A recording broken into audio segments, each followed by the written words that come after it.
윤석열 대통령이 지금 국회에서 탄핵 소추안이 의결이 됐어요. 국회에서는 3분의 2가 찬성을 했고 올라왔는데 이걸 최종 판단하는 것은 우리나라 법상으로는 헌법재판소거든요. 헌법재판소의 재판관 9명 중에 6명이 찬성을 해야 돼요. 각하, 기각, 인용이 있는데 각하는 사건이 안 된다는 거예요. 이건 헌재에 올 사건이 아니야. 아예 내쳐버리는 거고, 인용은 윤석열 대통령의 파면, 윤석열은 그날로 대통령직에서 내려오는 거고 60일 안에 대선을 치러야 된다. 기각은 대통령을 탄핵해 주세요라고 의견이 올라온 거 아닙니까? 그 의견에 반대되는 의견을 내는 거예요. 대통령을 파면하면 안 되지. 기각이 되면 우리는 남은 임기를 윤석열과 함께 살아야 됩니다. 만약 이게 기각되잖아요. 만약에 그러면 헌재 재판관들은 이런 선택을 한 거예요. 요 정도 비상계엄은 해도 된다. 이 정도는 해도 되나 그러면? 사람 안 죽었으니까 해도 되나? 총 안 쐈으니까 해도 되나? 이게 21세기 민주주의 맞지 않죠. 현재로서는 스케줄링을 해보면 과거 박근혜 사례를 보면 그때도 12월 6일, 탄핵은 3월, 대선은 5월. 지금도 한 5, 6월 정도 되지 않을까, 뭐 그 정도 관측하고 있어요. 이렇게 3단계로 되는 게 현재 전망입니다. 원래는 6개월 내에 결론을 내는 것이 뭐 법상 원칙이긴 한데 헌재도 매우 잘 알고 있는 사실이 이건 최대한 빨리 끝내야 한다. 그걸 박근혜의 탄핵 때와 비교해서 설명하면 가장 쉬울 것 같은데 당시에도 3개월 정도만 걸렸거든요. 최대한 빨리 끝낸 거죠. 그런데 이번엔 더 빨리 끝날 것이다. 그때보다 첫 번째, 국정 혼란의 수준이 더 높아졌죠. 왜냐하면 국제 외교 정치까지 영향을 미치는 이슈가 돼버렸기 때문이고요. 그다음에 두 번째는 쟁점이 박근혜 탄핵 때부터 더 간단합니다. 헌법을 어긴 부분이 너무나 명확하게 드러났기 때문에 결정적으로 우리가 다 같이 봤잖아요. 그래서 저는 현행범이라는 표현까지도 쓰는데 그 수준이기 때문에 더 빨리 나올 수는 있다.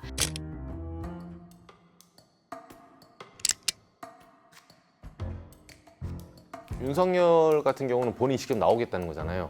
그러니까 과거 이제 박근혜 사례를 보면 사실상 이때 변론을 포기했어요.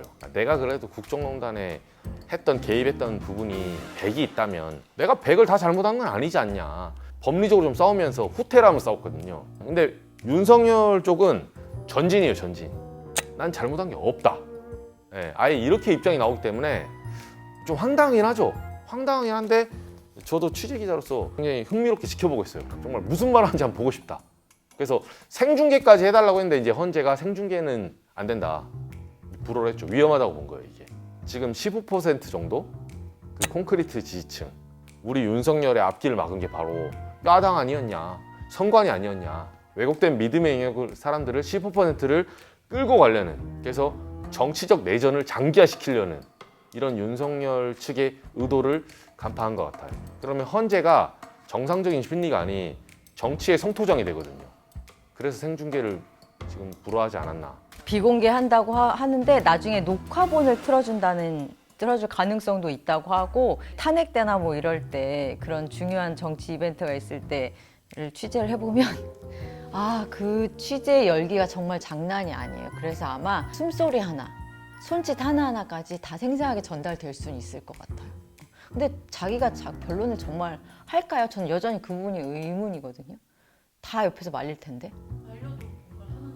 그렇긴 해요. 뭐 심플하게 보면 현재 대선이 열렸죠. 정치인들의 발언 하나하나가 정치적으로 나오고 있는 거예요. 당장 뭐 야당이 이재명 대표, 김부겸 전 총리, 개혁신당 이준석 의원, 퇴임한 한동훈 전 대표, 그리고 뭐 오세훈, 홍준표 지방자치단체장들 등등 할 거 없이 현재 각자의 캠프가 지금 섀도우 캐비넷이 돌아가고 있다고 보면 돼요. 이 상황에서는. 이재명의 사법리스도 별로 해당 안 될 거라고. 만약에 이재명 대표가 2심에서 지금 1심까지만 나온 상태잖아요. 2심에서 징역형이 나오고 좀 세게 나오고, 그래서 좀 세게 나온 이재명 후보를 상대로 지금의 여건이 얘기되는 사람을 옹립하면 저는 괜찮을 수도 있다고 봐요. 얘기되는 사람은 대신 전제 조건이 엄청 많긴 하죠. 그러니까 이 사람이라면 그 모든 지금 이 사태로부터 완벽하게 이제 벗어나 있는 사람이고, 문제가 됐던 행동들에 대한 반성을 할 수 있는 사람이고, 문제가 됐던 행위들을 걷어낼 수 있는 사람이고 라는 사람을 데리고 오면, 아무리 지금 이재명 대표가 굉장히 세고 여권이 나름의 이제 원죄가 있는 상황에서도 나쁘지 않다. 그리고 실제로 국민의힘 현재 사람들은 유죄가 나온 이재명을 상대하는 게 나쁘지 않다고 봐요. 그래서 저는 무조건 이재명이 된다라는 거는 현재 시점에서는 맞는 것 같아요. 하지만 여기가 어떻게 하냐에 따라서 충분히 달라질 수 있는 얘기죠. 구속이 반복되지 않으려면 개헌이 필요하다 지적을 하고 있는데 이 부분은 좀 논의가 어떻게 돼요? 개헌 문제는 정말 중요한 건데 두 가지 포인트가 있습니다. 역설적인데 개헌은 평시하는 게 제일 좋아요. 이성적이고 신중하고 차분할 때 우리의 권력 구조를 어떻게 배분해야 되냐. 근데 역설적인데 그럴 때는 아무도 하기 싫어해요. 왜? 현직 대통령 뭐하러 해 그거를. 내가 뺏기는데. 평시하는 게 맞는데 평시에 이루어지지 않는다. 그래서 지금 이 개헌 논의는 그 딜레마적 요소에 또 들어온 거예요. 일반 대중들한테는 이렇게 보시면 될 것 같아요. 정권 교체가 어떨 때는 민주당 후보가 대통령이 됐다가 어떨 때는 새누리당 후보가 됐다가 어떨 때는 국민의힘 됐다가 왔다 갔다 하잖아요. 제가 뭐 중대재해법 더 좋은 법안 발의해서 제가 여러분께 혜택을 드리고 제가 정권 교체 한번 해보겠습니다. 그 후보 떨어집니다. 네, 그렇게 하면 안 돼요. 어떻게 하냐면 여러분 김건희 디올백 보십시오. 도이치모터스 보십시오. 윤석열 지금 관저에 샤워실 만들고 21g 뭐 돈 빼먹고 난리 났습니다. 무조건 상대를 때려야 돼요. 우리나라의 선거 시스템 권력 구조 자체가 상대의 헛발질 노리고 상대의 하향 평준화를 바라는 거예요. 누가 못하나 어떻게 하면 얘를 끌어내려 볼까. 나는 여도 싫고 야도 싫다. 사표예요. 그래서 이거를 돌파하는 수는 개헌밖에 없어 사실은. 뭐 유럽 선진국들은 내각제를 채택하고 있기 때문에 때로는 녹색당이 들어가기도 하고 때로는 뭐 여성주의 정당이 들어가기도 하고 노동자 정당이 들어가기도 해요. 어떨 때는 기독민주당 뭐 이렇게 들어가기도 하거든요. 총리는 생각보다 취약합니다. 금방 무너져요. 협력할 수밖에 없는 구조가 만들어지거든요. 그 협력을 통해서 상대가 못하는 게 아니라 자기가 잘해야 돼요. 개도국이나 어느 단계에서는 대통령이 좀 더 효과적이죠. 우리나라 경제대국 경제 GDP로 보면 3만 달러 넘기 때문에 경제적으로는 당연히 내각제로 하고 남아요. 이미 갔어야 되고. 그래서 이 개헌 논의는 용기를 내줘야 돼요. 누가? 차기 1위 주자가 내 권한을 포기하겠다고. 저는 2년짜리 뭐 또는 3년짜리 대통령을 하되 이렇게 준비하고 내려오겠습니다. 이렇게 이제 합의를 해줘요. 근데 그 1위 주자가 그렇게 하려면 또 역설적인 거는 2위 주자와 격차가 얼마 안 나야 돼요. 그래서 흔들어줘야 돼요. 1위 주자가 압도적인 지지를 갖고 있다. 하지 않죠. 그럴 요인이 낮죠.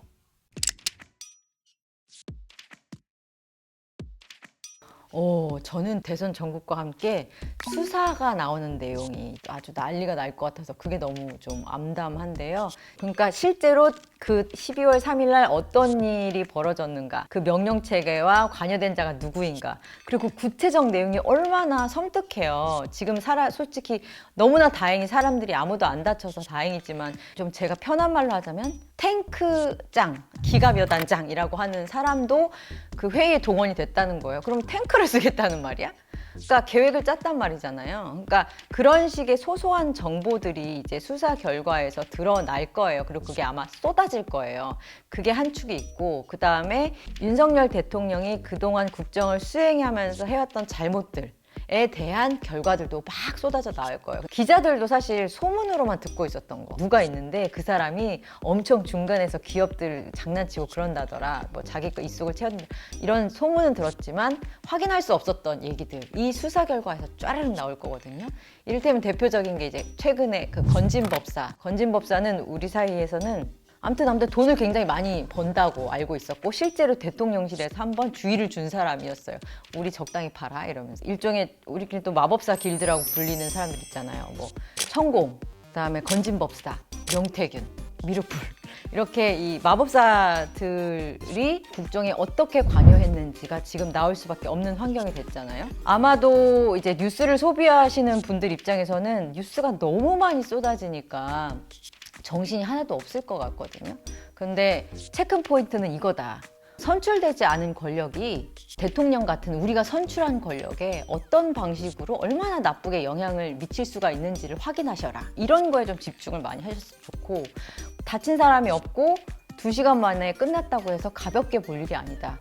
그게 실행됐을 때 어디까지 가능했는지를 상상하는 것, 그런 것까지 쭉 보시면서 뉴스를 따라가시면 다음 대선에서 내가 어떤 기준을 가지고 누구를 뽑아야 하고 만약에 이제 대선 전국과 맞물려서 뭐 이제 개헌 얘기도 막 나오고 있는데 개헌이 필요하다면 어떤 대목에서 필요한 건지에 대해서 숙고를 하는 시간이 됐으면 좋겠어요. 그 에너지들이. 수사 자체는 잘 될까요? 일단은 공조본이 열심히 굴러갈 건데 저는 열심히 굴러가는 걸 또 어떻게 느끼냐면은 진짜 조직의 명운을 걸고 있어요. 친한 경찰 아저씨랑 얘기하면 진짜 제일 똘똘한 애들 다 갔다 오고 거기 진짜 명운을 걸고 할 거라고 이렇게 얘기하거든요. 저는 수사는 문제 없을 거라고 봅니다. 그리고 수사 잘해요. 그동안 마음이 없어서 그랬지 하면 잘한다. 저는 관전 포인트는 총 3가지. 첫 번째는 윤석열의 돌발 행동을 잘 보셔야 됩니다. 이 4개월 동안에 헌재 재판이 내려지는 선고되는 4개월 동안에 진짜 무슨 일이 있을지 모릅니다. 정말 기상천외한 사람이에요. 두 번째는 이제 아까 말했던 대선판이 열렸는데 보수의 세판짜기. 지금 불리한 쪽은 보수판이기 때문에 보수의 세판짜기가 들어갈 거예요 아마. 근데 세판을 짜더라도 공정하고 정직하고 투명하게 짜야 되는 거지 이 세판짜기가 과거 세탁이 되면 안 된다는 거죠. 제가 출입한 그 당의 생리는 이제 간판을 바꿀 겁니다. 자기네들이 완벽하게 잘못했습니다라고 호소하면 자기들이 쇄신의 대상이 되기 때문에 약간 안 들려 그러면서 프레임 저 안을 아예 다른 데로 가져가면서 간판가리를 할 거예요. 간판가리를 하는데 이걸로는 부족하니까 아까 뭐 다른 사람들이 얘기하는 그 이른바 제3지대 사실상 그 범 여권이라고 해당됐던 뭐 이준석 개혁신당이나 이런 곳이랑 합칠 국리를 하고 있을 거라고 저는 보고요. 결과적으로 말하면 비상계엄, 위헌적인 비상계엄 이 내란죄에 동조한 사람들이 있거든요. 그 사람들이 어느 순간에는 유체이탈화법을 쓸 거예요. 나는 그러지 않았다. 나는 윤석열처럼 부정선거론에 빠져 있지 않았다. 그러나 뭐 이재명은 안 되지 않냐. 그러나 여러분 저 사람은 안 되지 않냐. 이렇게 하면서 싹 빠져나와서 중도와 그 언저리에 있는 사람들 세탁을 해서 또 다른 권력에 올라타려는 그런 시도가 이미 시작됐습니다. 여기에 대한 검증을 하고 철저한 검증과 함께 철저한 반성이 있는지 이번 내란죄에 대해서 어떻게 생각하는지 이거 정도는 검증을 하고 그 다음에 투표를 해야 된다. 저는 거기에 이제 방점을 두는 거고 이 세 번째 변수는 뭐냐면 북한 변수도 있어요. 현재가 2016년, 17년 그때보다 우리나라가 열강 속에서 외교 관계가 훨씬 더 불안정한 상황이에요. 대외적인 권력 시프트 기간이거든요.